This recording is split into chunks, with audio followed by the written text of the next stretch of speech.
Yeah.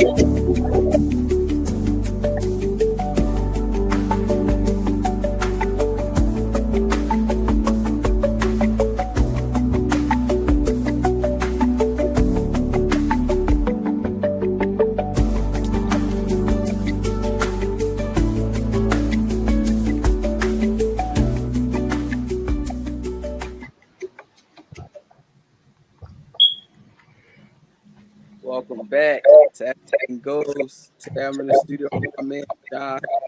Yo, we back with the live, baby. You feel me? Got my man. Yes, sir. What it do? First and foremost, we just want to thank everybody that's tapped in, everybody that will tap in. Don't forget to hit that like and subscribe button. Your support is much appreciated. Before we jump into the topics for today, we gotta start with some breaking news. NFL, a whole bunch of trades going on this week. I just need you guys to tell me which trade you think will be most impactful. um, I kind of wanted to go last because I got like a trade and a half. I'm kind of indifferent with mine, so I'm gonna go last. Got you. What about you, John?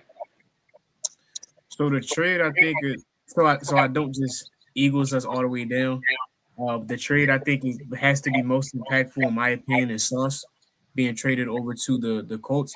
I think when you look at the type of caliber of player um, that Sauce Gardner is, he's an elite corner. He's played corner at a very high level, and then you take him. And I know y'all seen the memes where you go from a loser to a winner overnight. Like you take him from a losing organization, losing franchise to a team that is currently 7-2, playing excellent football on the offensive side of the ball, and also is playing good football on the defensive side of the ball. You drop somebody into that system, that team, and that environment, and show him how to be a winner when he already has the talent to be an excellent player. That can elevate, a team like that from just the baseline level to the next level to really be considered for Super Bowl contention if people already didn't think they were anyway. So I would have to go Sauce to the coach. Got you. So before I go, John, I just want to respond to something you said real quick. I know we had these conversations in the chat probably a year or two ago about Sauce. Telling y'all, like, I don't think he's as good as everybody is. And as you can see, the numbers are not the same from his rookie year and his sophomore year. And so giving up 2 first-round picks for him is kind of crazy, in my opinion. I don't think it's gonna be worth it in the long run, but we just gotta wait and see. So yeah, my take. I can't. Oh, sorry. No, go ahead, you good, bro. I was going to say I could definitely agree that 2 first rounders is a lot for a player of Sauce caliber, but I think an elite talent that has the potential because, like you said, his numbers. I think he set the bar so high, and granted, it's not necessarily a good thing, but he set the bar so high when he first got into the league that now they haven't matched the same kind of production and number they saw his freshman year, but he still is performing and covering at a solid level as opposed to when he first did his rookie year. So Got you. So my answer, this was pretty easy for me. It's probably going to shock some people, but I think the Cowboys was successful this trade deadline, bringing in Quentin Williams. Now, granted, giving up that 2027 first round pick, I don't like that, but I do think they compensated for that by also bringing in Logan Wilson, and they only gave up a 7th round pick for him. He's a starting caliber middle linebacker. And then, going back to Quentin Williams, he's only 28 years old. In my opinion, he's a top 5 defensive tackle in the league. And so you got a cornerstone defensive player. Now, granted, he's not Michael Parsons. You're not trying to replace Michael Parsons, but I'll tell you what he will do, stop the run. That's something Michael Parsons won't do. So, you ready? What about you, E? Yeah. So it's kind of poetic that I'm going last now because my answer is a combination of what y'all 2 answers was. So I feel like the most impactful move was the Cowboys acquiring Quentin Williams, especially because of the way that they did it and the way that the season started with them giving up Micah Parsons and it being, oh, what do you lose on the defensive end? What do you lose on the line? What are you giving up? Micah this, Micah that. Micah was making and trying to make 50 million plus to play his position, right? And in the beginning of the season, the way that he went out was real nutty on Jerry's behalf. But this was really like still middle fingers up to Jerry, but did like Jerry hanging his nuts right now. Like that's really how he carried it. I got rid of Micah. I got a run stopper when I traded Micah. Now I got another run stopper to put next to him.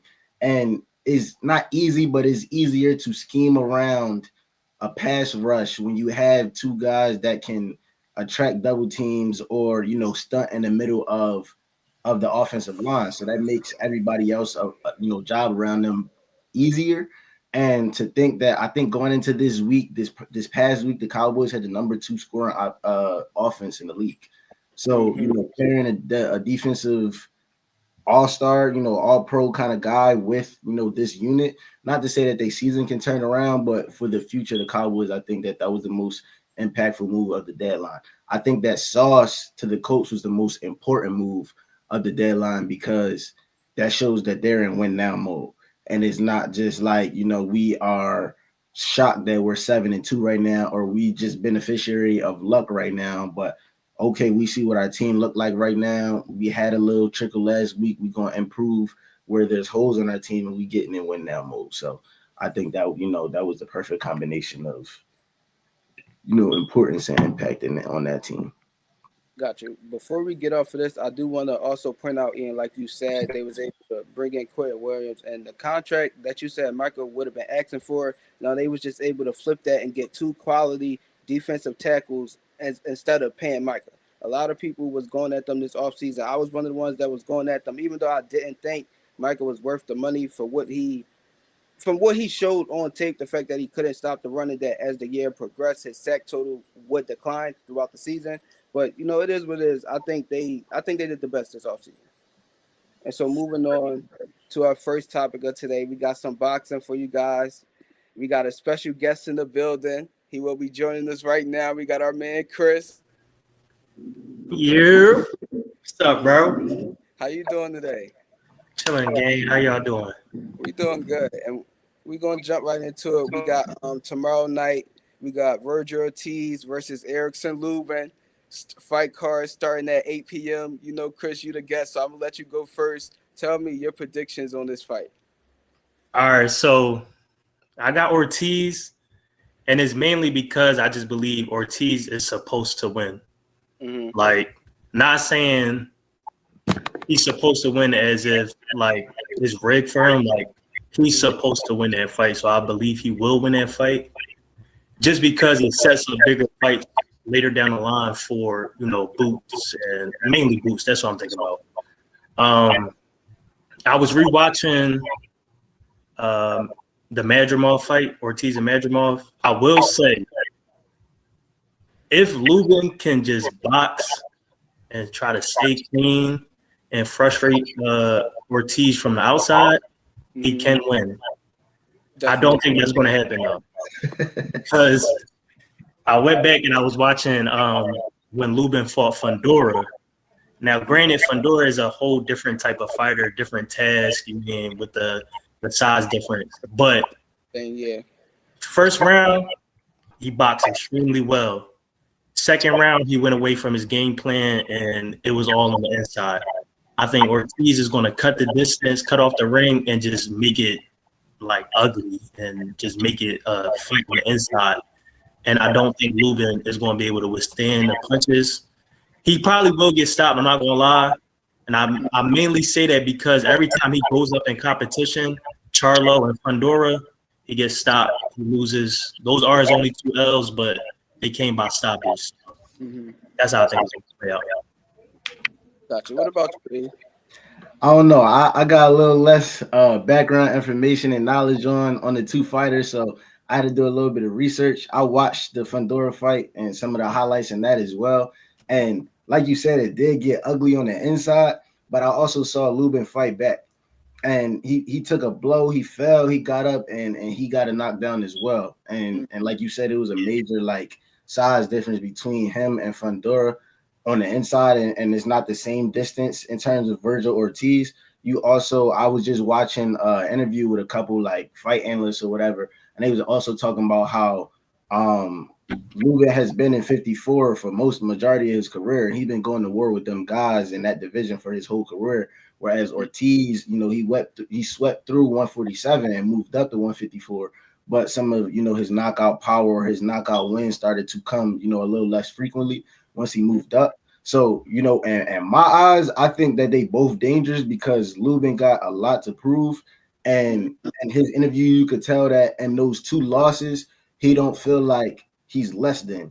Like he feel like I'm still that nigga and I'm taking all the tough fights. But Ortiz feel the same way, and they both value opponent strength and value of quality of opponent over paper championships and street cred like that over a big name kind of thing. So I think that they both dangerous opponents, but I think from the 2 fights that I saw, Ortiz is a more technical fighter, a more crisp kind of guy, and Lubin got knockout power, but he also got a chin. So I think that even in the distance being cut, I think he got a chance to fight. I think he hungry, and with my rookie experience and my rookie knowledge, I'm gonna take Lubin on the underdog card.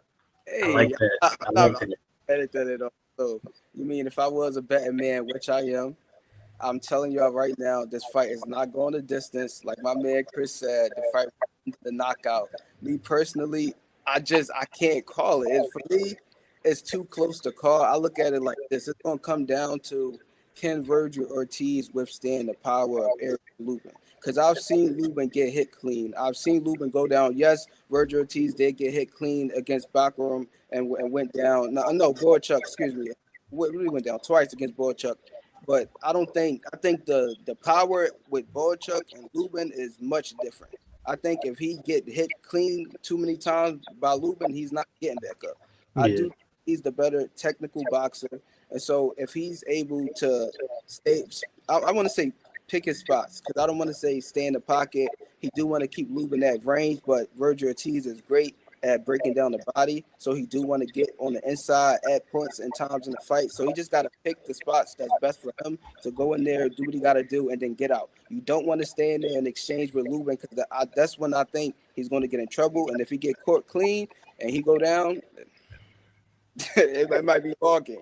Yeah, no, I agree with both of y'all. Like, I do think, for one, Lubin is extremely confident. Yes. And that's half the battle right there. And I do think, like, if we go on technical, like, who's the better technical fighter, I think Lubin is more skilled. I don't know if I ever said this to y'all or on stream before, but Ortiz, the way he fight is so ass to me, bro. They told me this. Yo, he is like he's so one-dimensional. Like he has, I'm not gonna say he has no skills. He obviously has skills because he's a world champion fighter. But I just don't think, compared to other world champion fighters, he's not that skilled. But again, I just think he's supposed to win this fight because like it lines up for other great fights later down the line. And they fighting in his backyard, fight taking place in Texas. You mean that's where Vergil, born and raised, he like to have a lot of his fights there. So you got to bring it home. The home crowd. Yeah, definitely. Vergil, I mean, he's saying he's looking for the knockout, but he would like it to go to decision. I don't think he really want to get. I mean, I don't know. We just gotta see come fight. Like he might get it there, and he might trade and bang with Lubin. He might not. But I just hope we see a great fight, bro. That's all I want. It's definitely gonna be a great fight. I anticipate it being at least 2 knockdowns, and it's gonna be a stoppage. I just don't know which guy gonna get stopped, but somebody. Yeah. And they said Boots gonna be in attendance, so I guess. They say he's gonna challenge the winner. I said, God, he talking about he hoping this with keys. Ain't no way you show up there and not fight the winner. Yeah, facts. I think, like, because I want Boots to get a big fight. That's another reason why I think and I want Ortiz to win, because name-wise and money-wise, it would be a lot better for Boots if it was Ortiz. He was fighting Ortiz instead of Lubin because, obviously Lubin, he's going to gain more fans if he beat Ortiz, but he's not just going to take everything that Ortiz had. Like we kind of see it with Crawford. He gained more fans from beating Earl, but he ain't just snatched the fame away. Yeah, definitely. Let me ask you this, Chris, because I was talking to Dan before we started the episode and all that, and Ortiz and Lubin both basically was saying like Boots ain't fight nobody. Like he don't got nobody on his resume for real, and it's easy to take a paper, not a paper championship route, but like a route where his fights are available for championships in line. But they both like, we recognize quality competitors over, accolades and championships and stuff like that. So are you on some like, I want Boots to get a big fight because you think Boots is really that and you want him to prove himself, or is it the Philly fan? Like, how you feel about Boots on that? Because I think Boots can fight, and they both said he was skilled, but like, yeah. So I do think Boots is like that. He just needs a platform to show it. But to answer your question, this is how I look at it. Before Crawford really got the Spence fight, a lot of people was downplaying his resume, saying he ain't fight nobody. And then once he started getting them fights, it's like, damn, hold up, he really is like that. So I kind of look at Boots like that also. He is so skilled that he makes everybody that he fights look regular, just like Crawford. So I think in a few years, don't get me wrong, Boots ain't really fight nobody all crazy yet. right. I mean, but I don't think his resume is terrible.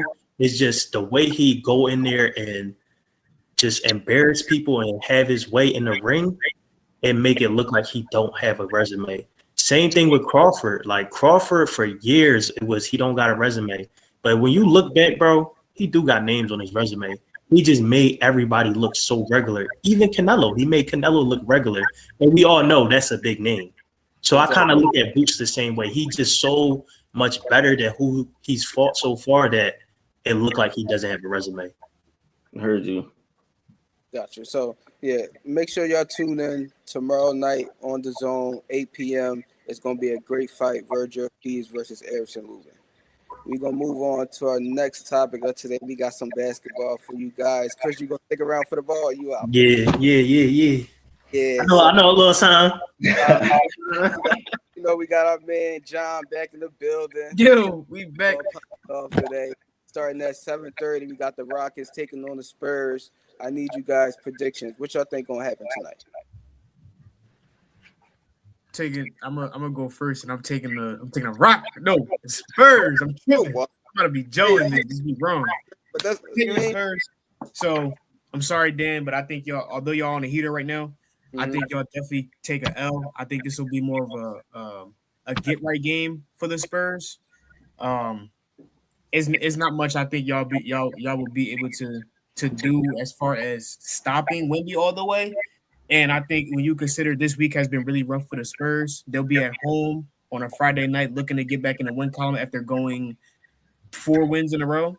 Mm-hmm. And I also think they'll be able to turn up and say, okay, they're coming into our building, another young team. We're able to showcase while we're another good up and coming young team too, to put that stamp on it. Like, yeah, we here and we like that after a string of mid games this week, super mid games this week, especially for their superstar Wemby, where you consider he dropped 9 on Sunday. So going with the Spurs. Gotcha. What about you, E? I like the Rockets as well. Well, he started with the Rockets, he switched to the Spurs. I'm a lock in the Rockets. I do think it's going to be a get right game, but I think it's a get right game for Wemby, not for the Spurs.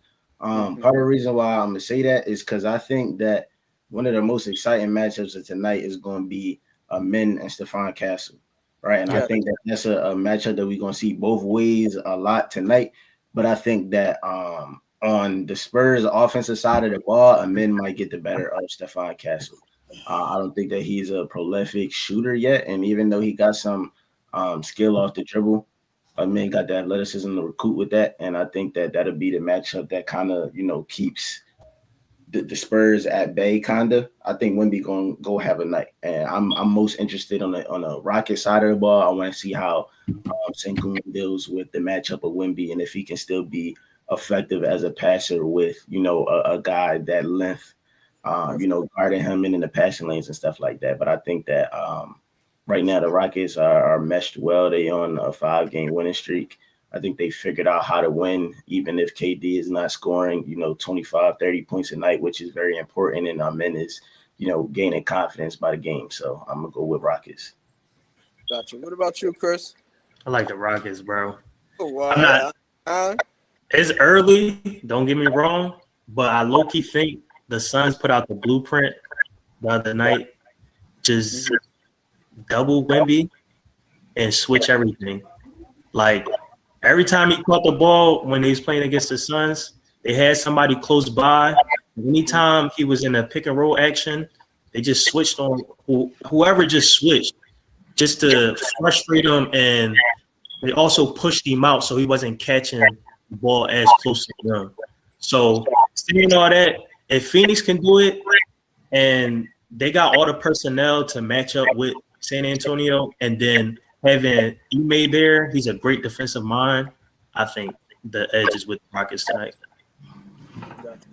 So for me, I know what I said yesterday off stream, but you know what? Today is a new day. You mean? Thinking about Rockets, I got to. You mean on the Rockets? Yo. We will win again tonight and make it 6.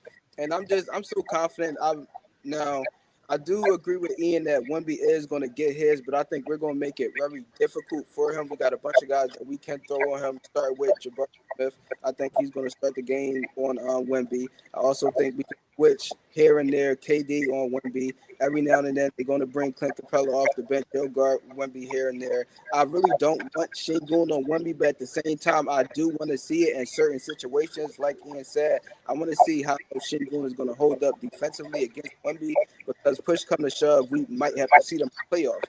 And so I want to see how he's going to perform against another dominant big, because we're running our offense through him.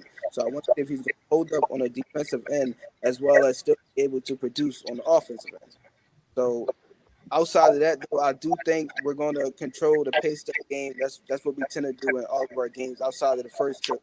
We've been blowing teams out. We choose when we want to up the tempo, we want to play slow. I definitely think adding Josh Okogie to the starting lineup has been amazing for us. That's another guy that can catch the ball, shoot the three, and also defend at a high level. So he's also going to help Amin Thompson deal with them guards over there in San Antonio. Amin Thompson is not the ball guard we have over there that can play defense. So I definitely think we're gonna get busy. It's gonna be. Let me about to give out the belt. You tripping? You see Jabari Smith meeting people at the rim. You seen him? He about to go out the belt. You tripping? Jabari about to be next to Ma in the first 4 minutes with 3 fouls. Next, I do have. Can I pose a question really quick? Because in this game we have 2 young up and coming centers on Wemby and also Şengün. So this question is at Chris. We did this topic on the show a couple weeks ago, and we were talking about the centers that we got in our top 3. Outside of Yoke, who you got at 2 and 3? No matter which 2 it is, who your top 3 centers after Yoke? it's not Embiid. I can tell you that right now. And if that's what you was looking for, it's not Embiid. But no, right now I would definitely say Wemby for sure, and then Şengün also. Like Şengün he's a baby Yoke. Like if we keep it a bean, bro, he baby Yoke. He not as talented yet, but he is really tough, bro. Like he's tough. I want to say my guy Chet, but he's not there yet. You mean? But and he really a power forward, so I take that back. But yeah, Wemby and Şengün. So you giving Wemby the edge over Şengün? Yeah, just cause like just pure talent. I think who can do more though, and this might sound crazy. I think Şengün can do a little bit more as far as playmaking.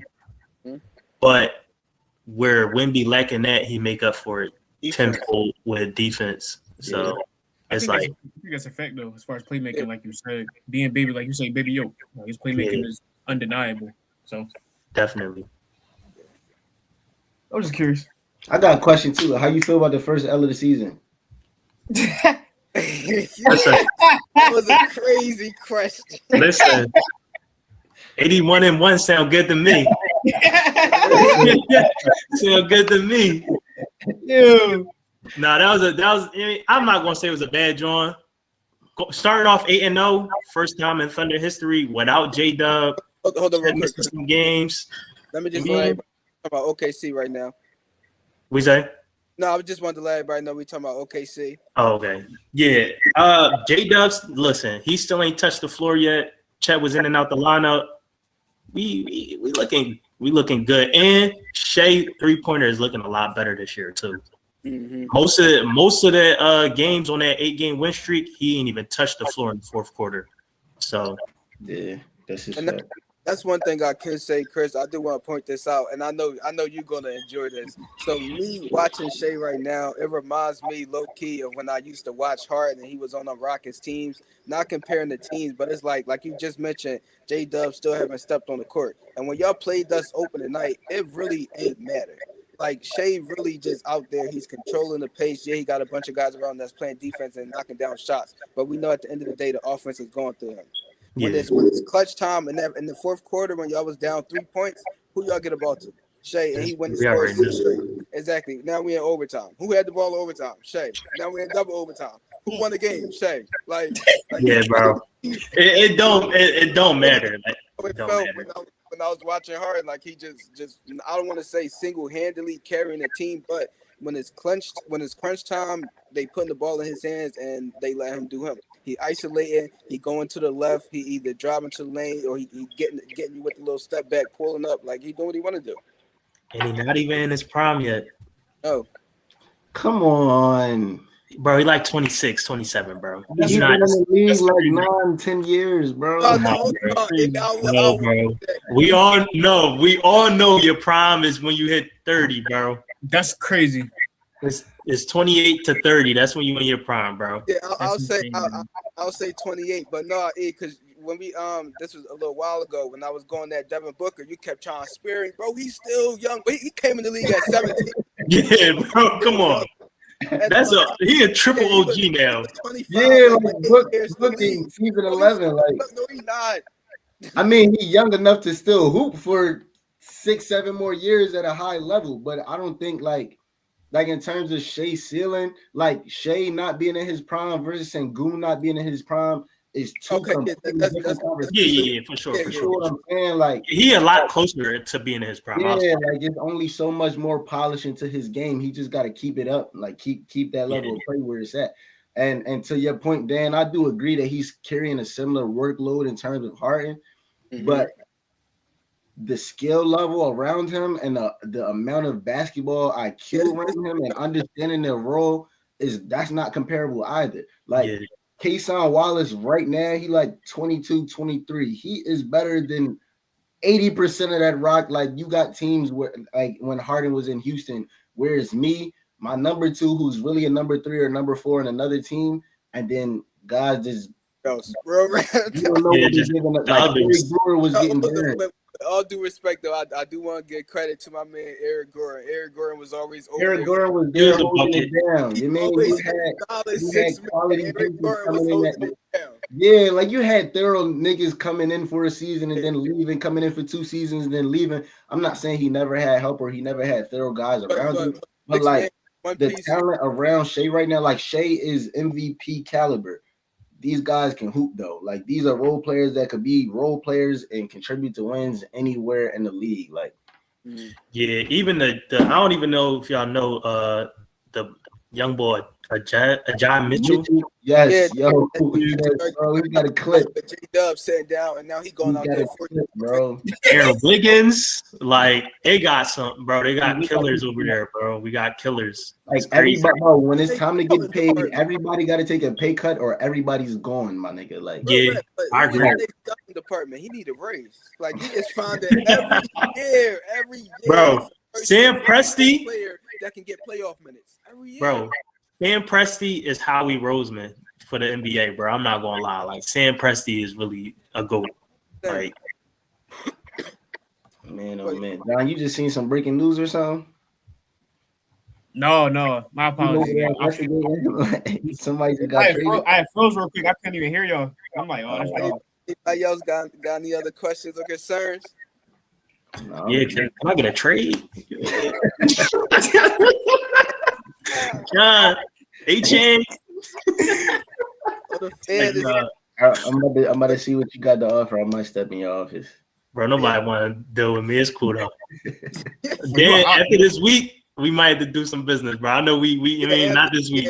Yeah, war right now. Not this week. Maybe after this week. Yeah, after this week, I'll holler at you. All right, that's cool. If nobody else got anything, we can wrap it up there. Make sure y'all go check us out on Instagram at everything X Goals. Make sure y'all check out the story. We always got some plays coming out for you guys, and we'll catch y'all in the next one. Yes, sir, fellas.